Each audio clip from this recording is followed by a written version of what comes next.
Shalom. First and foremost, I want to give all praises, honor, and glory to Yahweh, Bahasham Yahushai, Bahasham Racha Kodash. Double honors to the elders and the apostles of Great Millstone, and peace and blessings to the elect. And I decided to title this lesson what I did, because I was thinking about something.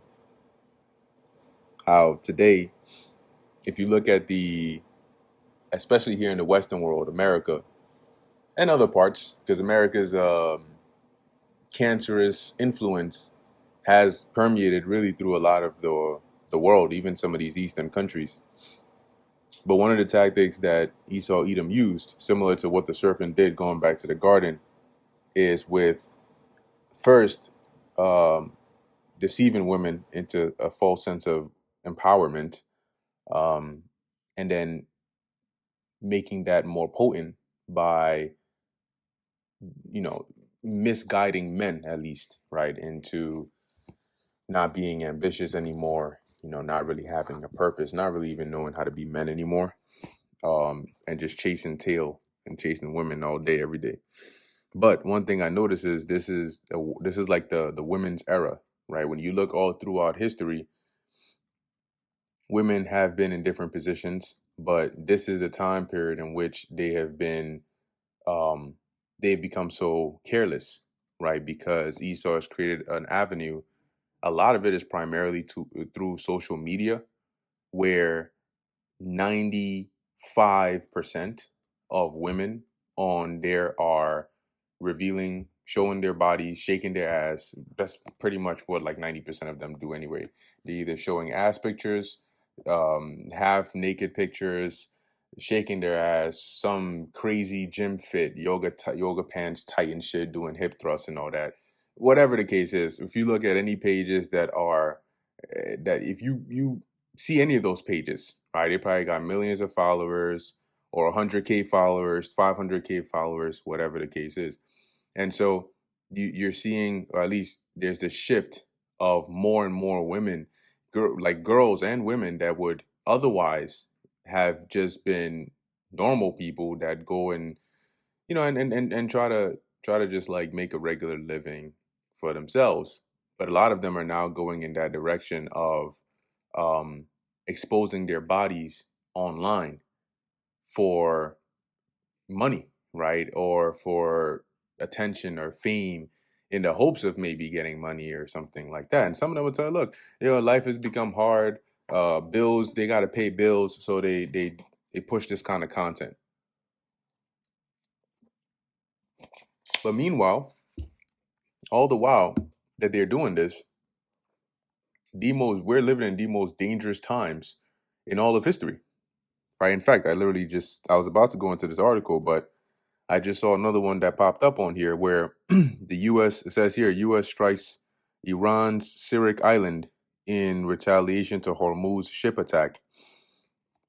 Now they're saying that Iran attacked the ship uh, in the Strait of Hormuz. Now this is amidst this so-called signing of this deal that they had and having these talks in Switzerland and all of these things that they're trying so hard to push for. And what they're doing is, think of it like this, right? We know that a square peg is not meant to fit in a circular hole. So they're trying to force this square peg into the circular hole, and then it gets maybe like a quarter way through, but it doesn't go down any further because the shapes are not compatible.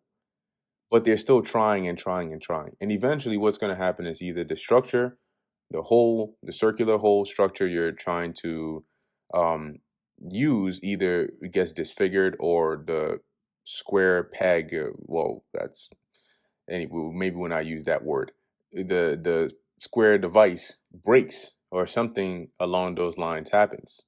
Really, we can just throw out that analogy because you get the point. But um, the long story short, they're trying to force something that doesn't work. And man, that was crazy. Anyway, they're trying to force something that doesn't work, and that's what you're seeing, and that's why there's so much of this. Like they'll try this, and then Oh, what happened to the peace? Oh, okay, now you attacking each other again. Oh, then one person says, "Oh, you violated this." Then the other says, "No, no, no, you violated this." Oh, okay, well, we back at it again.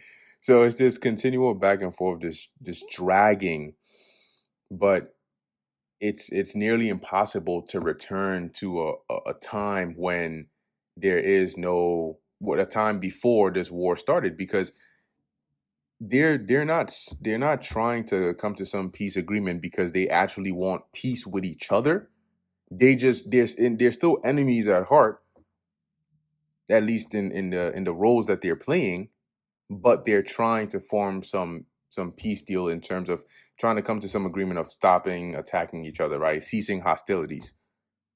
But a true peace deal has to come with actually being at peace with somebody else, so that you're not tempted or to want to go against them. But keep in mind that the reason they went and attacked Iran and try to take over that eastern region in the first place is because that's still a part of their plan. That's still a part of their objective and their missions.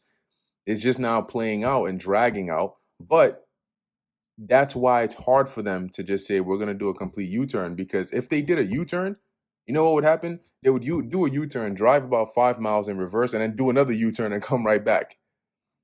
Because the reason they came into this place to begin with was to accomplish a certain agenda, and until they've done that, they will not stop. They'll try to find different ways, but they will not stop. And we know this is all linked with biblical prophecy, but meanwhile, what's happening to the people who are actually about to be affected on a very major and disastrous level? The scriptures tell you that that the multitude perish which was born in vain. That's a lot. A multitude is a lot of people. So they're literally in prophecy is destined for a lot of people to die. And those very people who, if anybody else should have been concerned, it should be them. They're busy shaking ass in the deli, shaking ass on Instagram, committing adultery, and then the women doing that, and then men being sodomites, or just living a life of debauchery. That's what they're doing. Meanwhile, the Lord is preparing the sword, as it says in let me see if I can find that real quick. I think it's in the book of Ezekiel. And there's a good question that's asked. There's a good question that's asked in that same chapter. Let's see. This is the book of Ezekiel, chapter 21, verse 9. Son of man, prophesy and say, thus saith the Lord Yahweh, say, a sword is sharpened, and also furbished. It is sharpened to make a sore slaughter. It is furbished that it may glitter. Should we then make mirth? And that's the question. Should we then make mirth? And what is mirth? Let's look at what they have on here. We know what it means, but let's read what they have on here anyway. The word mirth goes back to the Hebrew shawash, which says to exult, rejoice, to display joy, to make mirth. And the scripture that mentions folly being set in great dignity, that's to the highest point at the right now. I just saw a video where it's like, yo, these people really have nothing better to do in their lives. This video is you have a bunch of YNs in an open field somewhere, and I think they call it the run down gun down challenge or something. So they go out into some open park somewhere, and they have different types of guns in their hands, and they're just running at full speed shooting it. That's it, just running at, and then the other one is running next to them recording it. And then you wonder why randomly on a Wednesday afternoon you'll see some news report saying two teens or a certain teenager got shot, accidentally and died. Then you read the details of the article or the report and find out what happened. Oh, they were running around with guns in an open park somewhere. Thought it'd be fun. Called it the gun down or one rundown challenge or whatever they want to call that. Why? Of all the, do you know how many things there are to do in this world? There's if you even just picked one thing, one activity, one career, one profession, one something. If you just even picked one thing to get into, you could literally spend like your whole life just digging into it and learning more and more about it. So there's so many things you could be doing in this world, and our people seem to pick the absolute most obscure in a pointless and dangerous sense things to go and do, and it shows you they're completely unprepared. And on the other hand, like I said, it's just incontinency. All right, being promiscuous. This all lines up with what's that, Plato society. That's what they've eventually managed to create. But let me read a little bit of this article here that I found. Let me see if I can. There you go. So the headline says U.S. strikes Iran in retaliation to Hormuz ship attack. And I will say this as well. This is why a lot of people are not going to know what to do when destruction comes upon them. This is why it's also mentioned as being sudden. It's going to come as sudden because these people, they wouldn't even get it if you told them. And how do I know that? Well, because that's exactly what's going on right now. We're telling them and they're not getting it. So they're going to be caught so off guard in the worst time possible. This is a time that even if you were like the most carnally prepared people in this time still wouldn't make it through, because it's not about carnal preparations but about the spirit of the Lord. That's how bad it is. It's so bad that you can't survive without divine help. So it says here, update 5 p.m. As was expected, the U.S. retaliated against Iran one day after Tehran struck a commercial ship in the Strait of Hormuz, a tit-for-tat exchange similar to one observed a week ago, and one which threatened to break the two countries' fragile ceasefire, although we doubt there will be further escalation. U.S. Central Command said that American aircraft on Friday hit Iranian missile and drone storage sites, as well as coastal radar installations, reportedly on Sirik Island, located near the Strait of Hormuz, calling it a powerful response to yesterday's attack. And once again, the thing about it is, it's they say it as, oh, this isn't a return to full scale war. We're just making sure that we keep them in check. If you step out of line, we gonna fix you up, as they like to put it. But what all that means is that both your hands are still on the trigger. Nobody is really ready to put the gun down yet, and rightfully so. You're not gonna put the gun down because the Lord is not does not determine for you to put the gun down. You may take your hand off the trigger and stop pulling the trigger, but you're still gonna hold that gun. You're gonna get ready to use that gun. All right, this is Proverbs chapter 21, verse 1. The king's heart, which means the king's mind, right? Their thoughts, their imagination, their intents is in the hand of the Lord. Even those who think they're the puppet masters are still puppets to some degree, and the Lord is controlling them. So isn't that an interesting chain of events where the Lord is controlling the puppet master who's controlling the puppets? Who is and the puppets are then deceiving those that are watching the show. So it reads, the king's heart is in the hand of the Lord, and when something is in your hand, it's in your control. As the rivers of water, he turneth it whithersoever he will. So when they stop fighting, or when they start hitting each other again on one-off attacks, or when they go into a full-scale back and forth, this is all according to the will of the Lord. Whether they have agents amongst each other, double agents, they're whatever it is that they think they're planning, the Lord is going to have it to where, look, if even friends can become the worst of enemies, how much more for people who are so-called working together in the name of money, or in the name of some mutual goal or agreement. Remember, it says in 2 Ezra 6 that friends shall fight one against another like enemies, because the Lord can turn anybody's mind however he wants. And so in order for the events that he wants to happen, which you're going to have people that are going to be behind it. People invented nuclear missiles. The Lord put it into their minds, but not only did he put the wisdom to be able to know how to make these things and discover and learn it over time, but he also put the intent. Because okay, there's the knowledge of how to do these things clearly because they've done it, but then there's also the part about the intent, which is, why would somebody go out to seek to create a weapon like this? See, so the Lord put that into their minds and then gave them the ability to be able to create these things. And then he's going to put it into their minds to actually use them. So he's using people, nations, kings, presidents, prime ministers, of all different nations to play a role in here, to all do their part. All the while, let's go here real quick to the book of Isaiah, because this is very fitting for the time that we're in. And I believe it's Isaiah. Let me see. Yeah, Isaiah 6, and I'll start at verse 9.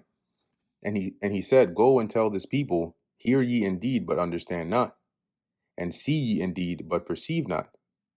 Make the heart of this people fat, and make their ears heavy, and shut their eyes, lest they see with their eyes, and hear with their ears, and understand with their heart, and convert and be healed." Now, what does this mean? Look around you today. The reason that some people understand and take heed to the warnings that we're giving them about the reality of the world, the danger of prophecy that's about to happen, how their life is about to change, how people are about to end up getting drafted. There's about to be major famines, chaos and destruction on unprecedented levels, and everybody's going to be affected. Some take heed to that, and that's because those are the ones who the Lord has opened up their minds, right? And he hasn't made their hearts fat or their ears heavy or closed their spiritual eyes, their ability to perceive and understand and ultimately believe in this message. And then there are those who, quite frankly, don't give a damn. Whether they hear this or whether well, most people have heard it anyway, but they don't care. And that's because they either don't believe it, they don't have time for it, they don't see why it matters to them. All of those reasons that they give and the actions that they show forth, in that they're not paying attention to what's going on. They don't pray. They don't seek the Lord. They're far, far away from the truth. That's because the Lord has made their heart fat and their ears heavy, and he shut their eyes. Not literally, because they can see. They use their eyes to go and do wickedness. They use their eyes to give them sight to go and do the things that they do, right? But their spiritual eyes have been closed, they've been shut.